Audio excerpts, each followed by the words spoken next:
Jamal is a serial entrepreneur with, is it over 100 businesses these days? If you count them individually, yeah, probably over 100, yeah. 100 businesses, and he's also a former NBA All-Star. Jamal describes himself as a student athlete and a lifelong learner. Correct. So you are in a room of people who may not share your basketball skills, but we share your mindset about life. Jamal came from a profession where 60% of NBA players are broke within 5 years of retiring from the league, but you aspired to one day become a successful businessman who carried a briefcase to work. So that's where I'd like to start. First of all, welcome to our group. Thank you.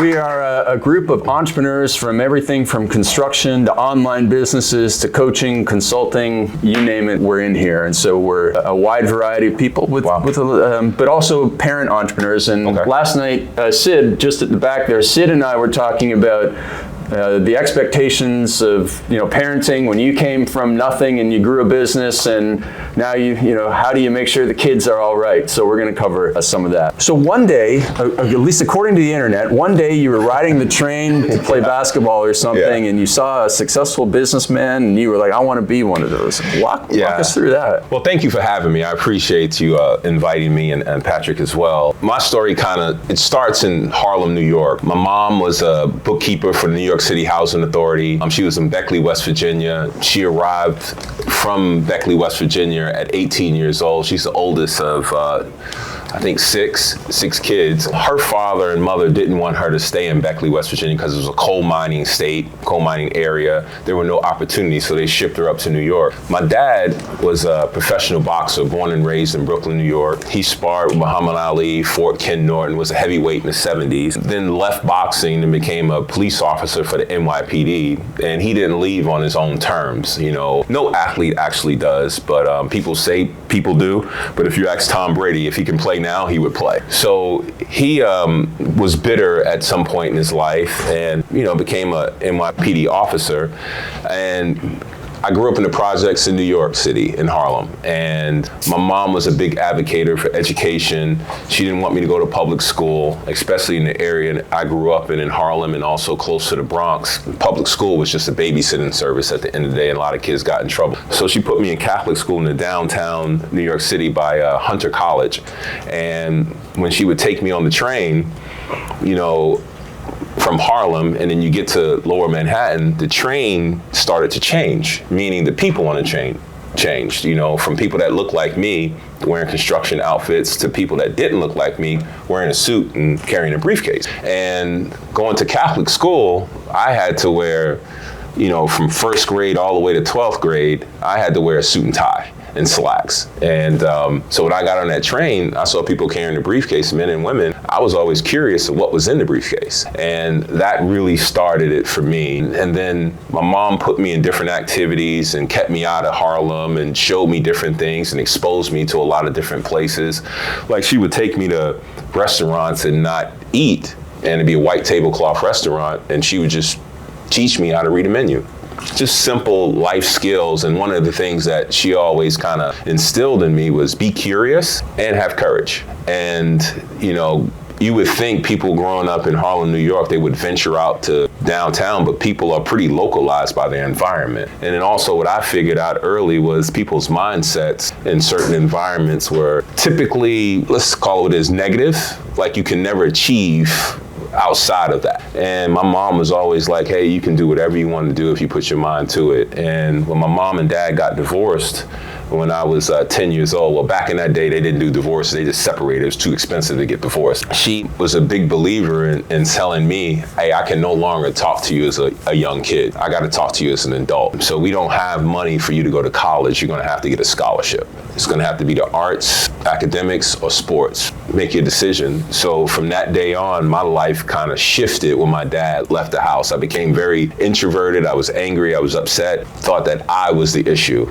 Years later, I found out that that's not the case, but that's how kids internalize them. So that started me on my journey of wanting to be something more than just a kid living in Harlem. So I had the desire just to move out and make something of myself. So that started the idea of carrying a briefcase, and basketball came along with the process. Originally, I was a baseball player. My dad took me to a baseball tryout, and I remember got kid throwing me the ball, and I'm used to playing stickball, not actual baseball, because we didn't have a glove or anything like that. And the coach cut me on the spot, and I remember crying going on the way home. And my dad, I was angry at him because of the divorce and everything like that, or separation. And I decided right then and there that, I was not going to be unprepared for an opportunity ever again in life. That was kind of my mind, shifted, because I didn't want to feel that feeling of failure anymore, or at least failure from being unprepared, because I thought I was unprepared at that particular time. And then I spent 3 years by myself playing basketball. I never even owned a basketball. We had a community basketball. So I was usually the first one out there and the last one to leave. And in my neighborhood, if you're the last one to leave, you got to be the first one to bring the ball out. And so I did that for 3 years. And then that started my journey of becoming a basketball player, and then was invited to play for a New York City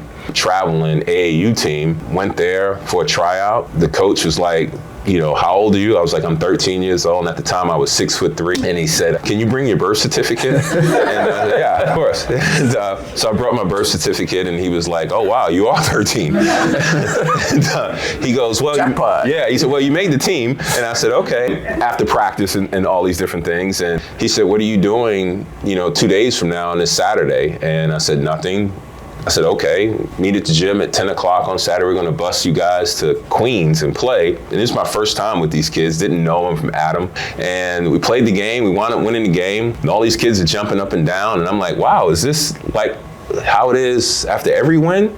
Coach comes to me and says, what are you doing 2 weeks from now? This was the championship game to represent New York State to go to the 13 under AAU national tournament. And I was like, well, you got to call my mom for that, So my mom said, yeah. 2 weeks later, I'm on a plane to St. Louis. We wound up finishing 4th overall in the nation. And that was my journey to being an All-American basketball player. And that's when I got on the radar of colleges and different things like that. But it never left my mind on that I wanted to carry the briefcase. So going through that college experience and high school and all those different things and getting recruited, I was always the youngest kid on the older teams because I was tall and my skill level started to develop. So I started asking my teammates, I'm 15 playing with 17-year-old guys who are getting recruited for Division I basketball, and nobody could tell me what their process was for picking a university or a college. And some are like, I'm getting paid. I follow them on TV. I like the coach. I like the colors. So I decided that's not good enough for me because I'm the only child and I didn't have any mentors to kind of help me through the process. So basically what I decided to do was, if those coaches are interviewing me to be on their team, it should be rightfully so that I'm interviewing them as well. And so I took the approach where I had Hall of Fame coaches come in the living room and I would tell them to stop their presentation and forget about the tradition of the game of that particular university and talk to me of how you're going to help me become a professional basketball player and also carry a briefcase. And I had a lot of coaches, I'm going to say probably 75% of them, some still coaching to this day. I had coaches laugh at me. I was 17 years old at the time. And there was one coach that didn't laugh at me, and that was Rick Patino. And he was coaching University of Kentucky. Now he's coaching the St. John's. And I explained to him exactly what I wanted. Part of my criteria is you got to be honest with me. You got to be transparent. When it's my time to leave, it'll be my time to leave. But if I'm a 4-year player, I'm a 4-year player. So that's kind of how it started for me. And why that story is so important to get to that college experience was Coach Patino was the first coach that sat there and said, hey, Jamal, after my sophomore year, we played in the Duke-Kentucky game and Christian Laettner hit a shot, and that's probably one of the best college games ever from other people's standpoint. But we were on the losing end of that, and then I got an invitation to play against the first Dream Team, the USA Basketball with Michael Jordan, Larry Bird, and Magic Johnson, and that was for a week in La Jolla, San Diego. Did that. We beat them on the first day. They kicked our tail for the rest of the 6 days, which was an awesome experience. And if you learn anything from losing, I learned a lot by playing against them. And I went back to summer school, and Coach Patino called me in the office, and he said, remember when I was recruiting you, and you told me to be honest with you? And he said, hey, we're going to announce today that after your junior year, you're going to announce that you're turning pro. And remember, you wanted to carry a briefcase. We're going to sit down with an agent and hire an agent and then hire a business manager. And hopefully this was, we can ride this train all the way to a national championship. We didn't get to a national championship. We got to a Final Four. That day after we lost to the Fab Five in Michigan, in New Orleans, we flew back to Lexington. Coach Patino had 4 meetings with 4 agents and 4 business managers. I chose an agent that day, but the most important part was I had 4 business managers come in. 3 of the 4 were only talking about what they wanted to talk about, their portfolio, their stocks and bonds, their returns, and all these different things, but they never quite listened to what I actually wanted. And what I actually wanted was to step into a live, active business, and I only wanted to play 1 contract, which is unusual. Back then, you can sign a 10-year deal or a 13-year deal. Now it's different. And one business manager walked in, and he was a 33-year-old guy, and he told me everything that he didn't know. And he said, I have my master's in finance. I'm a CFO for an oil and gas brokerage company in Nicholasville, Kentucky. I'm a CPA. And I said, you know what? You're hired. And he was like, well, I don't know why I'm here. So I said, you're hired. But I said, you're hired to be my business manager, but there's one other caveat that I request. And the request is, teach me everything you know about finance, teach me everything you know about accounting, and let's go. And that's what we did. And we've been business partners. He was my manager for, I want to say, probably about a year. And we've been business partners and best friends for 26 years. So he lived true to his word. I learned on my own balance sheet and cash flow statement. I'm a guy that learns in active businesses. I'm not a theory guy. I can't sit in the classroom. I'm one of those guys that has to actually touch it, see it, understand the process. And that's just how my brain works. So that's how it all started for me. And that was the beginning of it. Oh, that's all my questions. Oh, yeah, go ahead. So growing up, playing basketball, teenage years, I'm sure you're very talented. There's probably other guys that were pretty talented. Yeah, more talented than me, yeah. But how did you have the discipline to avoid the distractions that they may not have been able to overcome?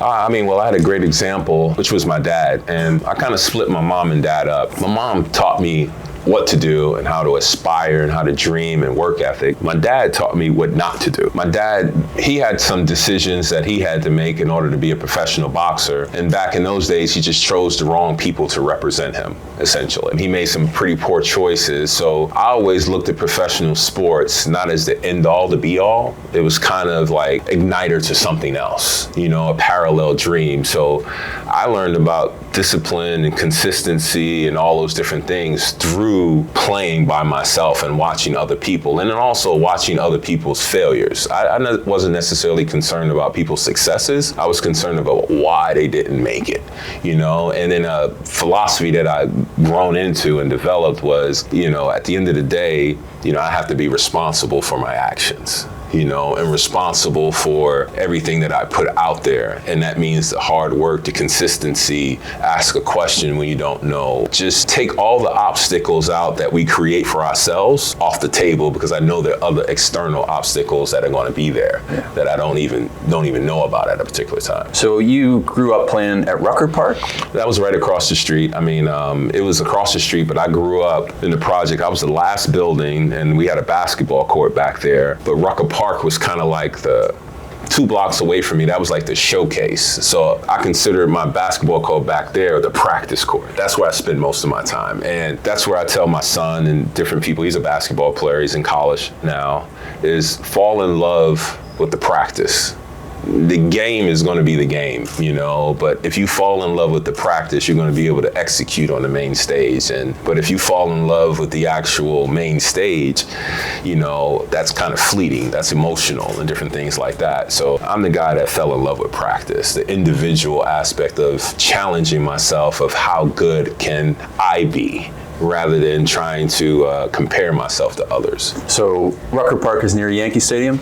Rucker Park is in Harlem, and Yankee Stadium is right across the bridge, so it's a walk of 5 minutes that you can get to. So I read who your favorite athlete was. I'd love for you to share who it was and why. Yeah, my favorite athlete growing up was Dave Winfield. He's a baseball player for the New York Yankees. I think he played, was it left field, I believe, for the Yankees, and I felt you have a bunch of Canadians in here, and so he played for the Jays. Okay, gotcha. Yeah, gotcha. Well, I don't remember that as much, but he was a Yankee in my book, and Dave Winfield represented something for me because I had the opportunity to go to a lot of Yankee games, and the reason I had that opportunity was the energy company, Con Edison, that controls New York. They had a partnership with the Yankees, and they would give out $5 bleacher seats, and I would just go I was part of the Boy Scouts. They would give it to them and stuff like that, and I would just go to the games and walk over there and sit behind them. And I was always admired how he carried himself, just the professionalism, just no showboat about him, all business, but accommodating with a smile.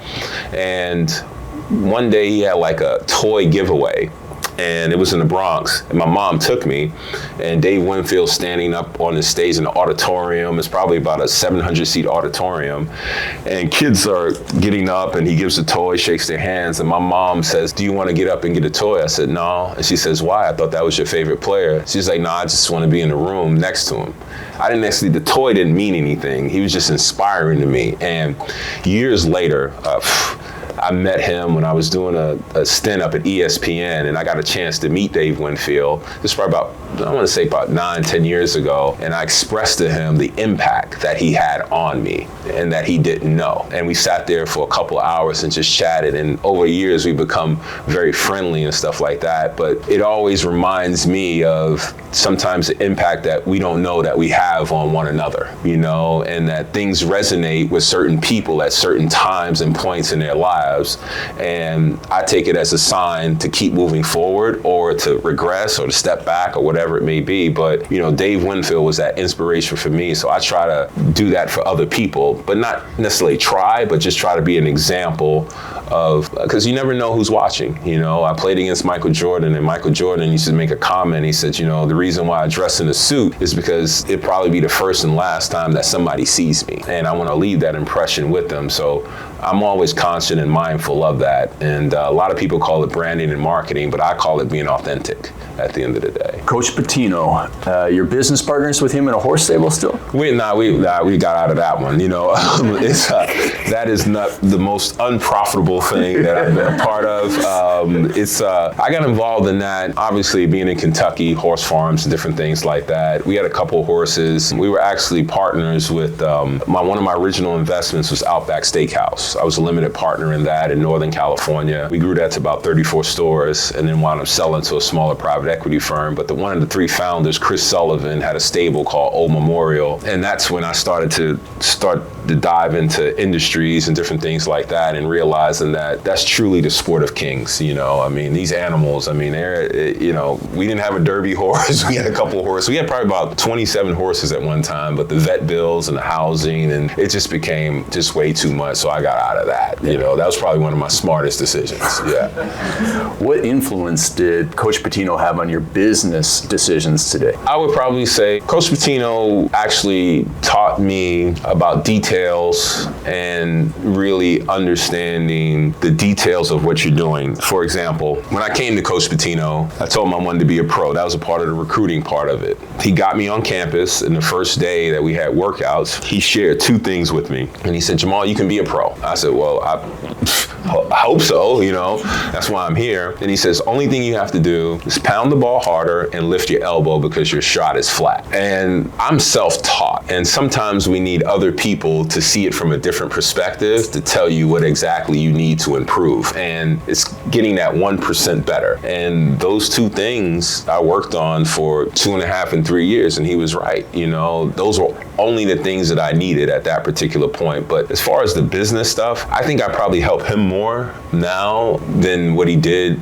for me back in the day. He was the connector of people because he had a network. I was 19 years old when I left to go to the NBA. So I was still green, but I've evolved I wouldn't say past him, because I've been more active in business than he has been. He's been in business, but it's in the college basketball industry. That's different, So now I he's in some of the stuff that we do. We kind of try to keep him working as much as possible so that he doesn't get involved in business. You know what I mean? So, because he'll ask certain questions question is like, oh, you're not reading the statements, huh? You know what I mean? So, but he's been a great friend, a great partner, a great resource, but also too, he's introduced me to people that have given me, that inspired me. And so I would consider him to be the connector and part of my foundation more than anything. So the first season in the NBA, you're on a losing team. Had you ever been on a losing team before? Probably so, yeah. I don't necessarily, when people talk about losing teams, sometimes I don't look at the actual wins and losses of the record. It's the culture and the people in the locker room. Sometimes you can be so talented that you can be a losing team, but your record would be a winning record. But as soon as adversity hits, you lose.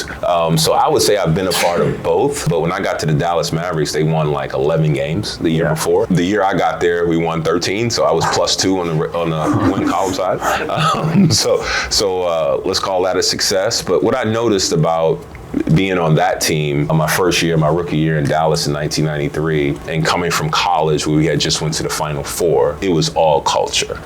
Everybody at the University of Kentucky basketball team was pulling for one thing. And it was the first time I ever experienced people saying they're pulling for one thing, but the actions didn't align with it. And I could tell you, we would be tied with the team going into halftime, a losing team in the NBA, because that goes by quarters, at least for men's basketball. And girls basketball, this goes by quarters in college. In college for men is halves. So you can tell, like, when we would get in that third quarter, we would be done.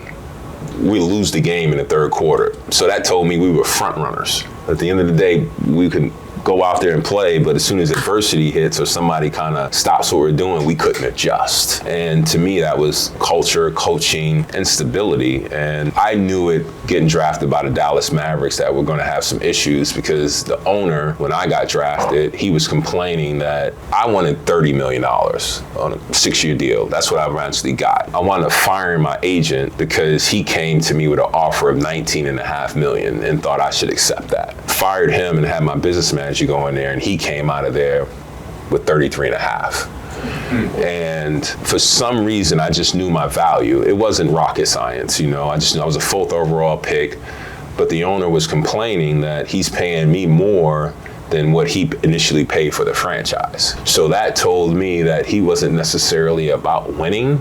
It was more or less about the investment, and in sports that can be very difficult and tricky because you have that fine line to walk, between your investment and then also winning. Sometimes because you win doesn't necessarily mean that you're cash flowing, especially in sports assets. So your best overall season was in, I guess that's subjective, but in 2002 you played every single game. So that's 9 or 10 years after you came in. What was the difference? Because it seemed like every year up until that there was some injuries and stuff like that. But 9 years later, you played every single game. Was there something? I would say a lot of it is, is luck. A lot of it is timing. A lot of it is, are you healthy enough? And a lot of people don't realize before you get to the NBA, you've probably played. I started playing when I was 10 years old. Yeah. There's a lot of basketball that I played from middle school, high school, and college. That all adds up. Your clock just doesn't start when you get drafted. Your clock has already been running. And for some kids, you're probably in overtime, once you get to the NBA, but just because the wear and tear of it. And also, it was kind of a goal of mine because I didn't play a full 82 games, and I wanted to kind of feel, what does that feel like? And then after doing that, you realize it's probably not worth it because it's a diminished return. At the end of the day, you're wearing yourself down and different things like that. So you gotta kind of monitor it and different things like that. But it was mostly mindset and just something I wanted to prove to myself that I was capable of doing. Yeah. So going back to your mom. So my father passed away in 2008 of colon cancer. Wow. Same as my mom. Yeah. Yeah. And so in 2001, your mom was she was diagnosed. Yeah. So you talked about how hard it was for you to go to the hospital. And then have to go and play at night. Yeah. So my mom was a typical mom where she didn't want to burden me with her health issue. And I didn't find out till late that she had a colon cancer. And how I found out was I'm playing in Charlotte at the time and she's living in New Jersey. And my mom, one day she was like, I'm going to the hospital, my stomach's hurting. Didn't think anything of it. And then a couple weeks passed by, she's still complaining about it. I sent a therapist that I know up to see her. And he calls me back, he says, I think you gotta get up here. And I'm like, what's going on? And I call the Knicks team doctor, his name is Dr. Scott. He says, Jamal, I'll meet you. I said, I'm flying in. I'll meet you at the hospital and everything like that. And I walked into the room, and it was the toughest thing that I ever experienced. My mom, she passed away 4 years ago from a heart issue, but lived a great life. I walked in there, my mom normally stood 5'11", and my mom could easily carry 200 pounds. And I saw her in the bed, she was 110 pounds. And I couldn't recognize her, and I'm an only child, so that impacted me. I kind of walked out the room quickly, and I had to really gather myself because it didn't look like my mom. It looked like a foreign lady in the room that, greeted me or tried to greet me with a smile and everything like that, and she was not capable of doing it at that particular time because she didn't have the strength. And she checked herself into that hospital. Dr. Scott came with me, the Nick doctor, and he said, Jamal, we're gonna move her out of this hospital. They're not giving her the proper care. And I said, what do you mean? And my mom expressed the same thing, but in layman's terms and not necessarily medical terms. What she said to me was she felt like a number or a chart. She wasn't getting human touch or interaction and different things like that, and moved her to the hospital. And then I had to challenge my mom, and it was the first time in life that all my coaching now had to switch from me receiving it to now me giving it. And what I mean by that was, my mom would, if she was here to the day, she would tell you, I love Jamal, but I always wanted a daughter.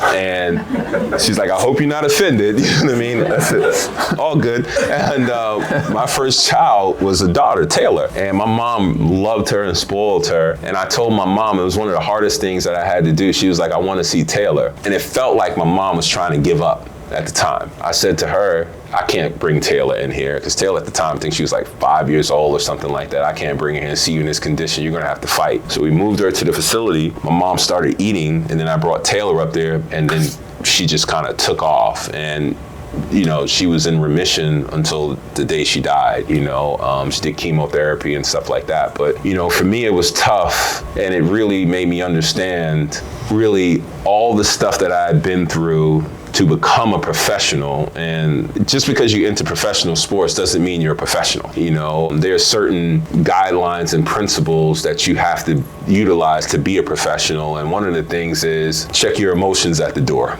You're here to do a job, get the job done. And that's where all those lessons kind of allowed me to play. And that year, for some strange reason, that was my all-star year. Wow. It's kind of weird. It's bittersweet. I've always wanted to be an all-star, but my mom's dealing with colon cancer and all these different things. But it really highlighted the strength of the mind and how to compartmentalize and just, don't let any obstacles outside of you deter you. So all those lessons learned, and it came to a culmination, and that's what it came to be.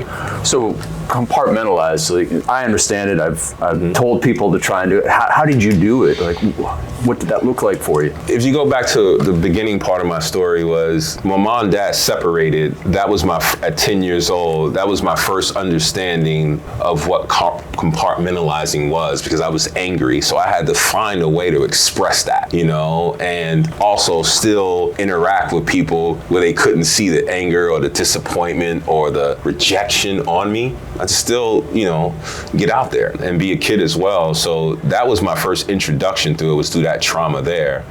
And then, in professional basketball, you start to learn through injuries, your physical part of it, of how to compartmentalize and turn off, not want to say turn off pain, but ignore it. Yeah, I'm a little hurt, but I can get out there, So that was my first dealing with the physical part. The mental part was probably the hardest, because those conversations in your head, different things like that, But I really got to a place where I just had a routine of, certain things or certain places, and then a switch would flip. I just kind of taught myself it in a lot of ways, and it was effective for me, and it was effective for me until I decided to retire from basketball. So when you retired from basketball, a lot of the articles I read said you had a natural knack for team building. Did you feel that's, or did you have to build that? I think the one thing that, when you brought up the stat about 60% of the players, NBA players go broke, I think the reason why is for a lot of different reasons. A lot of it's financial for sure, but a lot of it is choices, a lot of it is divorce, that's a big part of it. But there's certain principles if you're an athlete. Now, you don't have to be a professional athlete. You can be just a guy that goes to the gym or a woman that goes to the gym and wants to stay fit. There's a process to that, And I think naturally when you play team sports, there's a certain level of team building. If I'm a basketball player and I'm a scorer and I got to pick 4 of the guys and I like to score, I'm not going to pick 4 of the scorers. To me, it just doesn't make sense. I'm going to get a point guard that knows how to pass. I'm going to get a couple of defenders. I'm going to get some shooters, and different things like that to highlight what my strength is. So I think I've had the ability to understand what my strengths and weaknesses are and build around that. Yeah. So when you left basketball, would you say you left on your terms or? I left, as I stated before, nobody leaves on their own terms. It's a game that I still play. And, I would have done it for free, you know what I mean? But obviously supply and demand, when you get to a certain level, it's no longer for free. But for me, it's just kind of like, I had to make a decision. And the decision was this. I had a knee injury and I came back from that knee injury and I just felt, it was my 12th year. I made the All-Star team and I just felt bored. And I couldn't understand why I felt bored. And it's like, I'm in the NBA, I should be excited about this. We're going to LA, we're playing the Knicks, and I just was not excited about it at all. I just was like, maybe it's time for me to do something else. And, during that time, I'm still full force in business stuff as well. So one incident happened. I'm sitting at a charity event and I'm playing for the Charlotte Hornets at the time. And I'm sitting with the owner and the president of basketball. And it's just like this, it's a charitable gathering, and the owner, I knew he was in the car business, and I'm also in the car business. So I tried to strike up a conversation with him about the car business to get insight. He wanted nothing to have with that conversation. So I sat there and with my wife at the time, now my ex-wife, and I said to her, it's my time to leave. And she was like, oh, you want to leave the event? And I'm like, no, it's my time to leave basketball and leave this team. I kind of forced my way out of it. I got hurt again. I just didn't have the desire, and I realized that if I had any other dreams outside of professional basketball, I'm delaying it right now because he doesn't want to talk to me and share information. I'm in a locker room where guys are just talking about going out at night or the next game, and I just got bored. It wasn't stimulating enough, you know what I mean? And the Hornets actually offered me $24 million for 2 years to stay. They had an extension on the table, and I turned it down and walked away. And some people thought I was crazy for doing it, but for me, I've always believed in money's not strong enough for me. It's just not strong enough. I have to be learning something. I have to be engaged. What does it lead to is kind of my mindset. And I felt like I reached a glass ceiling in professional basketball and it was time to move on. So the money didn't make a difference to me at that particular point. So it was just like, why am I still here? Yeah. So that's when you left and you started getting more involved in the franchises day-to-day. like Outback and Dunkin's and the car dealerships. Yeah, we already had that stuff. We built an operating company in I got drafted in 1993. And we started our operating company, I want to say, in 1995. Started with Outback Steakhouse as a limited partner. People thought that I'm in the restaurant business, which I'm like, all right, okay. I'm a limited partner. I don't really know much, but started peppering questions with Chris Sullivan. He gave me some great thoughts and was a mentor at that particular time. And he also gave me some great advice. And one thing that sticks out from him that he shared with me was, he said, Jamal, you got to know when to fire your mentor. I've never heard that before. And I was like, well, what do you mean by that? He said, well, sometimes you can outgrow your mentor and it's not the job of the mentor to tell you to leave. It's the job of the mentee to tell you to leave. Like you graduated, and sometimes we stay too long. So he gave me great insight. And then he also gave me another one was on management. He was like, always have a replacement in your back pocket for somebody, so you're not searching or scrambling. And you can also negotiate from, not fear of losing something, but you have something to gain. So started with that and then got in the car business in a small Ford store in Corbin, Kentucky. We failed at that. One of the reasons we failed at that was in Kentucky, there's a certain culture, especially in Eastern Kentucky. We brought a guy from Boston to be our general manager and just culturally didn't fit. It just didn't fit. His Northeastern ways didn't fit with Kentucky ways, there's a little bit of oil and water there. My business partner, he said to me, what do you want to do? I said, I want to stay in the car business, and we found a Toyota store. So it's almost like failure leads to success in a lot of ways for us, and we learn a lot, and we also know what we're not capable of, and people thought we were in the restaurant space, which we are, and a gentleman came to us, and he wanted to open up, he had the territorial rights for Famous Dave's barbecue restaurants, and he wanted us to do the same thing we did with Outback, and we chose not to, and we loaned him some money, and he was an operator of Papa John's stores, 20 of them. He wound up defaulting on the loan, and collateral was his Papa John's stores. We wound up taking those over and growing it to 100. Wow. Yeah. So when you retired, you had 2 young kids. Yeah, they were born, yeah. And I read that you built a flexible entrepreneur schedule. So what did that look like for you, and how did you figure out what the schedule worked best for you? For me, I've always kind of designed my life of what do I want it to look like 5-10 years from now. I go back to telling the story about the briefcase, but the briefcase wasn't actually, years later, I found out that a lot of people that carry briefcases, nothing in it, at all, And what I realized was that the briefcase was just a symbol for me of utilizing my brain rather than just the physical 6'8", can do all the different physical athletic stuff. So the schedule for me was, partially, I wanted to be the dad that my dad wasn't to me. So I strove for that, but I didn't have direction in that. So I figured that all the time that I spent playing basketball, I wanted to spend time with them, but I also knew that they were growing as well. I'm dropping them off at school and pick them up after their activity after school. So there's a window of time that I had for myself. And that's when I built things in meetings, learning, understanding the core business, whatever it was, that was during that block of time. And that's when I got things done. But the rest of the time was spent with them. And then as they got older with activities, my schedule could move further out because they wanted to be with their friends and different things like that. So I just kind of built it for what I anticipated my life was going to look like, and also what was a priority to me. And the priority to me was being the father that I didn't have. Yeah. So that brings me to the question that I was talking about with Sid last night. Is most of us in here, we kind of came from nothing, and now we have something, and now we have kids, and we're worried about how do we make sure that our kids have the same approach to life. You can't guarantee everything, but how did you approach that with your children? Very, very difficult. It was very, very hard because not only did I come from, living in the projects, but now I'm 20 years old, signed a multi-year $1 million Fila contract, have my own sneaker. I'm the top draft pick of the Dallas Mavericks. I had Taylor as my firstborn. I had her in 1996, and she experienced my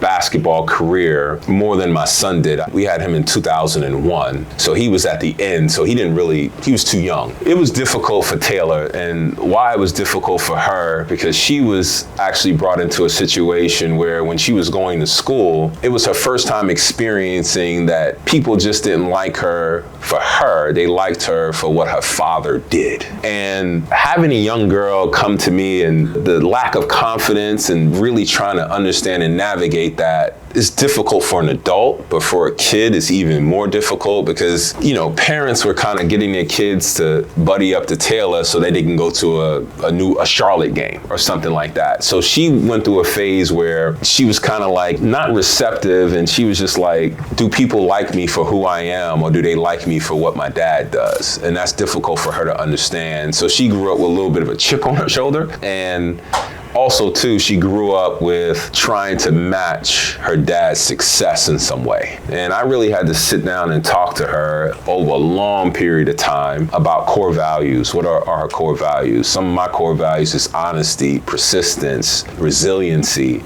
So I really had her state her core values and not just vomit what I was saying, really become her own individual. And, it's difficult. She took the long route.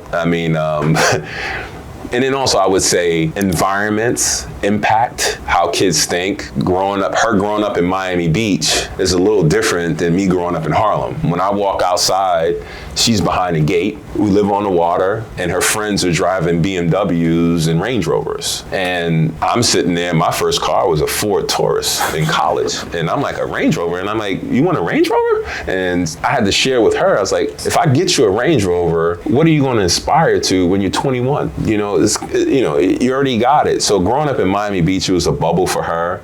And I think what's happened with her now is that she's really found herself. She's 27 years old, she's getting her MBA, but it took her some time to really find who she is so that she didn't necessarily compare her stage of life to where she's at now. So for example, 21 years old, got a little bit of money in my pocket. She's looking at herself at 21 years old. She doesn't have money in her pocket. So she's comparing herself. She didn't have athletics the way I did. She didn't have the environment that kind of inspired her to get out. The environment that she's in is like settled, so she really had to find her way to figure out her enthusiasm for life and what she actually wanted out of life. And I kind of flipped her thinking and say, well, tell me what you don't want, then we'll figure out what you want. What do you want to participate in? So it's hard, it's challenging, and it's also challenging from the standpoint of succession planning. That's a challenge as well, because you don't know what your kids want to participate in. And when you're in a car business, you see it quite a bit where gentlemen or family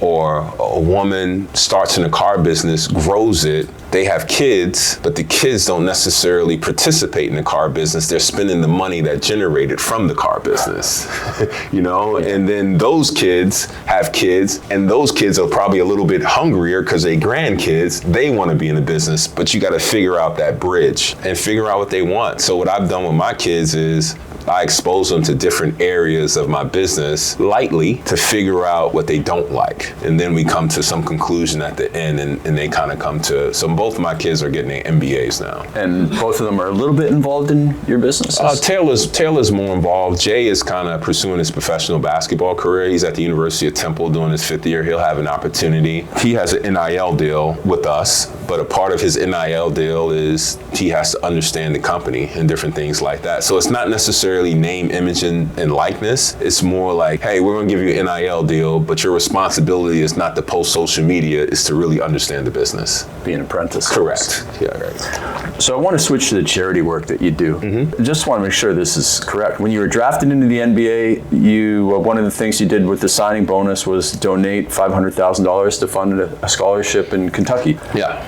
So walk us through that one and then all this stuff that you work up to today. The scholarship fund was created. I do a lot of things that kind of align with my story. Growing up in a single parent household, I wasn't a great student. I was bored in class. If you told me 2 + 2, I would sit there and be like 5, But if you said $2 + $2, I'd perk up and say $4, So I was just one of those kids, where I had to be engaged a little bit more. So I set up a scholarship fund for kids in Kentucky through the public school system who came from single parent households, and also the minimum was a 2.5. Because I figured that if you had a 4.0 or greater, you're going to get a scholarship, academically through other sources. But I wanted to find kids who were sort of like me, probably bored, needed to be in real life situations and needed that opportunity to go to school, because my mom told me at a young age that she couldn't afford it and I had to get a scholarship. So I just based it off of that, and we actually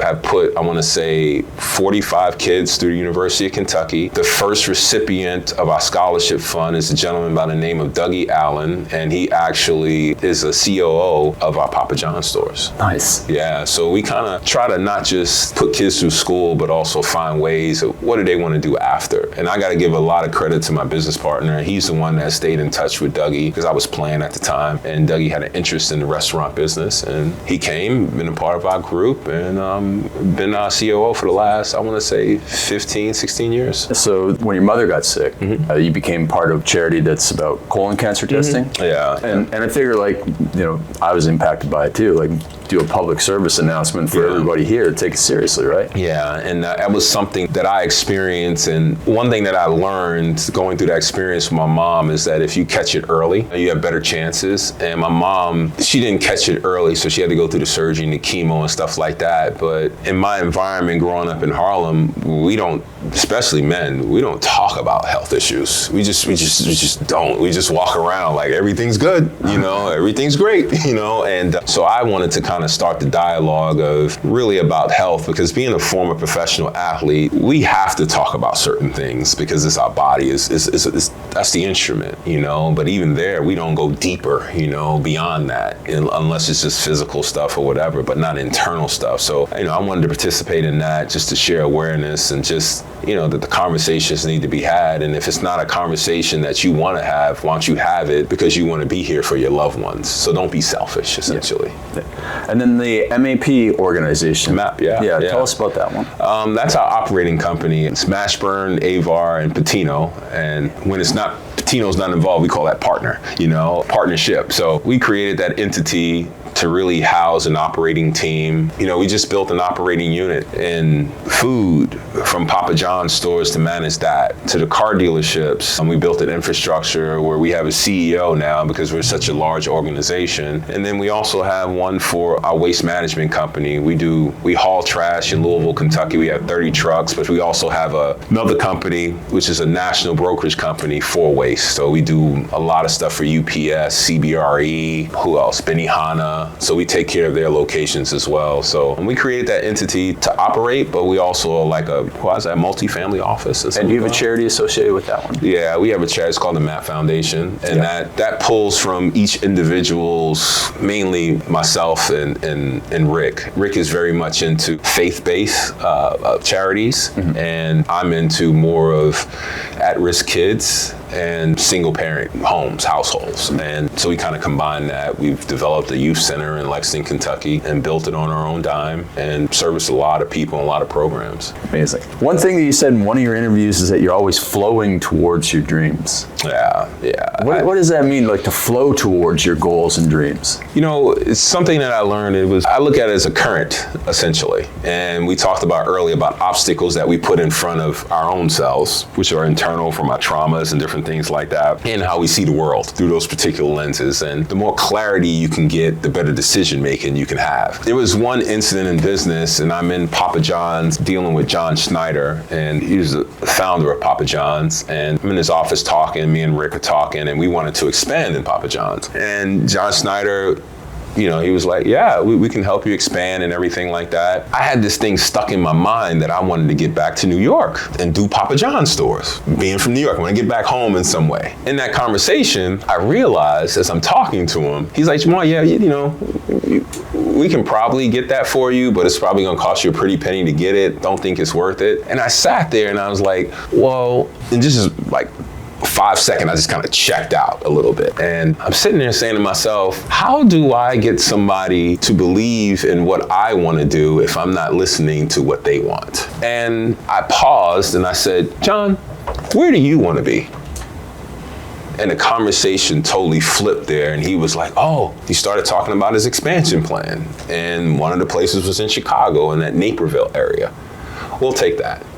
So I had to get out of my own way of where I wanted to be and actually align with him on where he wanted to be, because he wanted to expand. And that was why we were in the meeting. So the flow part of it is just being in the flow and not being so stuck on what exactly you wanted and how you want it and what it looks like. Just as long as it's expansion. It doesn't necessarily be in New York, you know what I mean? So that's what I typically mean by that. And then I also get a lot of signs, different ventures that I want to do. And like we were talking earlier about the construction business, and she had a lot of signs where things kept on pointing back to it, and she had to listen. And that's how I am. Certain things that I just have to listen to, and also make sure it's coming from a particular place where it's not my ego talking. I have to calm that down or suppress that in some sort of way to really get to the actual opportunity or the actual learning of the opportunity. Last thing I want to ask you about is your goal to own an NBA team or a pro sports team, and is that still on the radar for you? Yeah, I mean,